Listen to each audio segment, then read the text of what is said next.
Now, world leaders converged on Tuesday at the United Nations Annual Climate Conference in Baku, Azerbaijan, although the big names and powerful countries are noticeably absent. Unlike past climate talks, which had the star power of a soccer World Cup. Arise correspondent Ovieteme George is in Baku, and he joins us now for an update. Ovieteme, it's great to have you here on Newsday. Thank you so much for being here. Thank you, Cynthia. Thank you very much. Now let's begin. Beyond the headline pledges, what concrete commitments for fossil fuel phase-out have emerged from developing nations in terms of how they plan to balance energy transition with economic growth?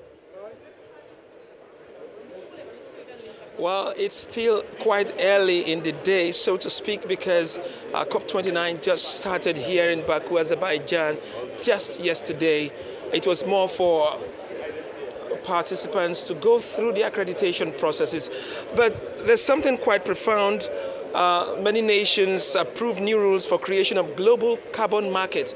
You know, this has been in the front burner for many years. The discussion has been on, remember the Paris Agreement, and then looking at this, carbon streaming, carbon capture, carbon markets, these have been dominating, all these have been dominating discourse over the years. But this time around, it appears nations are making appreciable progress in that direction. What does it really mean when you talk about that? Okay, let's come back home, Nigeria to be precise, and the Niger Delta, where I come from. Carbon emissions, almost every day, where we talk about oil spills and into the atmosphere, talking about gas, flaring of gas, greenhouse gases into the atmosphere. Communities living around there would have to bear the brunt when you talk about the health challenges. But now this talk about carbon emissions is tilting towards developing or underdeveloped countries that can produce oil and gas, where something could be done for them when gases are flared in such states and countries, something would be in for them. But is that good enough? That is one question many are asking. But it's more like many nations agreed the ground rules for global carbon markets that would reward countries for reducing emissions by giving them carbon credits. Is that big enough? Carbon credits when the health is always at risk. But that is what world nations are coming to discuss here in Baku, Azerbaijan. But the opening day of the UN climate talks in Azerbaijan, nearly over 200 countries came to talk about it. So I think there is push towards achieving that. But this is becoming a yearly ritual, and many who have been observing this would want to see countries walk the talk by implementing certain agreements. They want to see development over the years when people come for COP. From 2023 in Dubai Expo City to Baku in Azerbaijan, what has really changed? What has really happened? Some are actually talking about sincerity here. Now, I would want to place particular emphasis on that. World countries, global countries that are having an advantage, how sincere are they? Now, I met a man quite earlier before this live cross. He was talking about insincerity. He talked about double standards.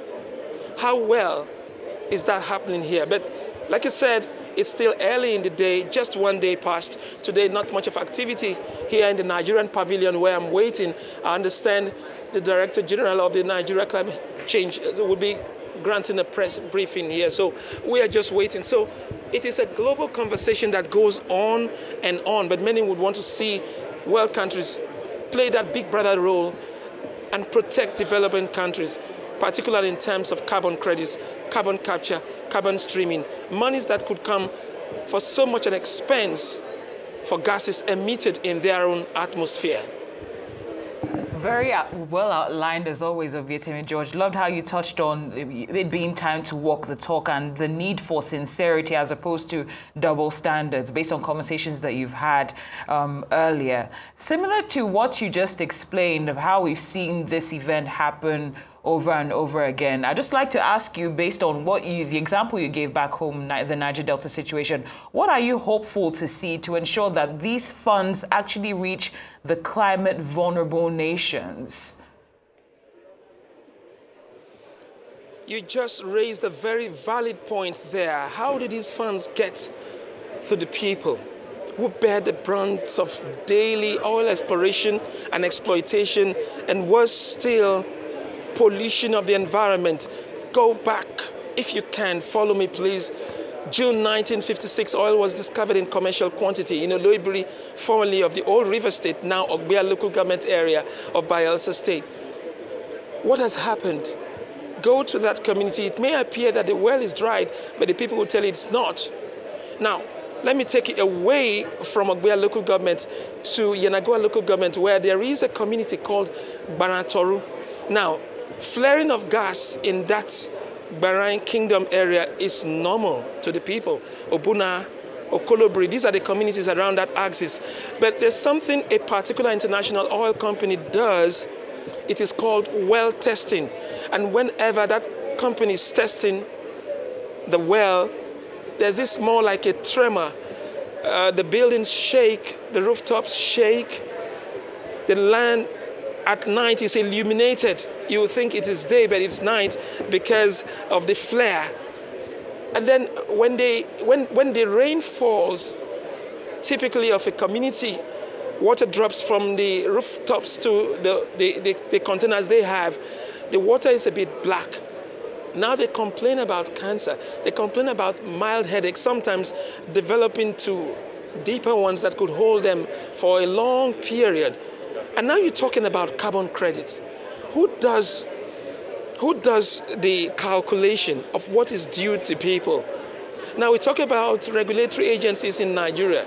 Really? How well are they functioning? Let me take you to Awoye in Ilaje local government area of Ondo State.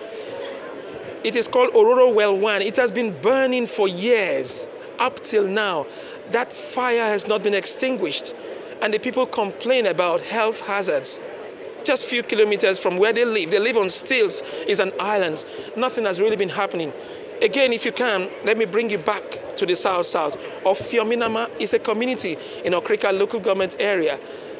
Fire has been burning on the river, and that facility is owned by the Nigerian National Petroleum Company Limited, that is the NNPCL. It's not been easy extinguishing the fire. So while you're talking about carbon credits, while you're thinking about the calculations, how well are the people protected? They have to be alive to even earn the credits from carbon emission into the atmosphere. So these are the things we talk about. Well, Ovitime, I certainly look forward to a positive update, probably by COP30, to see that these funds actually get to the areas that you're most familiar with and that you've just outlined for us. But for now, we'd like to thank you for joining us live from Baku. Thank you so much.